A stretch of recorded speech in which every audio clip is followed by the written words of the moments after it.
Assalamualaikum warahmatullahi wabarakatuh. Bismillah, alhamdulillah, wassalatu wassalamu ala rasulillah wa ala alihi wasallam. Materi kita kali ini adalah hadis Bukhari nomor 405, bab yang ke-33, bab haqqil buzaki bil yadi minal masjid. Bab menjelaskan tentang dianjurkan membersihkan masjid, rumah, kamar mandi, semua tempat-tempat umat Islam harus dijaga kebersihannya. Ini aslinya. Wathiyabaka fatahhir Al-Quran. Nabi juga mencontohkan.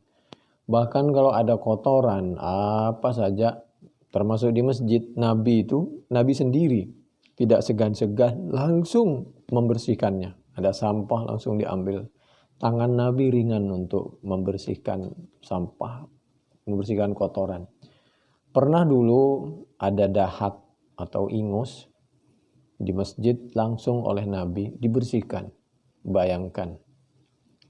Haddatsana Qutaibah qala haddatsana Ismailu ibnu Ja'farin an Humaidin an Anasin annan Nabiy sallallahu alaihi wasallam ra'a nukhamatan. Kotoran itu apabila ditunda-tunda maka melekat. Tapi kalau sedikit langsung dibersihkan, diambil, maka insya Allah. Nabi suatu ketika melihat kepada nukhamah, dahak atau ingus. Fil kiblah, berada di posisi kiblat. Depan Nabi kalau salat. Fasyaqqa dzalika alaihi, maka Nabi merasa kurang nyaman. Apalagi di arah kiblat, hatta ru'ya fi wajhihi, sehingga Nabi serius sekali. Kenapa orang Islam ini sudah tahu tempat sholat tapi masih jorok, tidak harum dan lain sebagainya. Faqama fahakkahu biyadihi. Maka Nabi segera bertindak, langsung berdiri, fahakkahu, Nabi menggosok, menggaruk kepada nukhamah tadi, dahak atau ingus, itu biyadihi dengan tangannya Nabi. Luar biasa. Tentu kita pakai alat. Mungkin sekarang kan banyak alat pembersih. Kalau orang bisa ketika membuang ingus, ludah, dahak, berbicara, hati-hati menjaga kesehatan, maka COVID mungkin bisa terkendali. Inna ahadakum, lalu Nabi menyampaikan setelah bersih.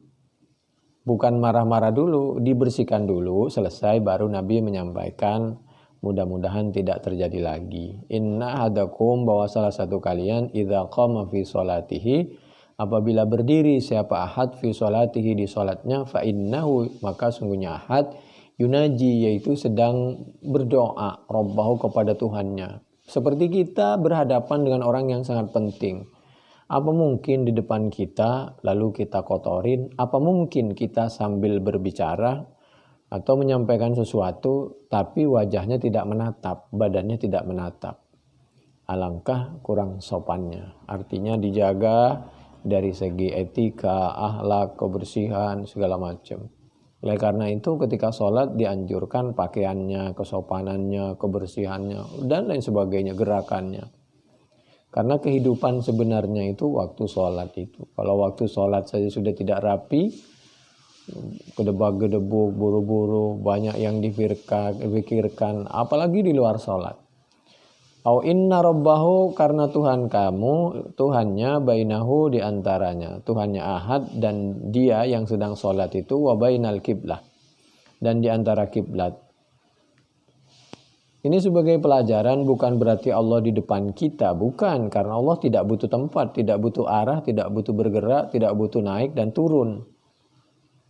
Ketika di dalam Ar-Rahman alal arsyistawa, misal, Tuhan itu berada di aras.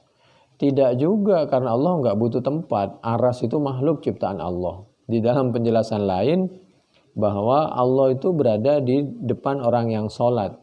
Banyak sekali orang yang sholat, berjuta-juta orang. Ada yang di barat, di timur, utara, selatan. Tidak begitu. Jadi ini pelajaran.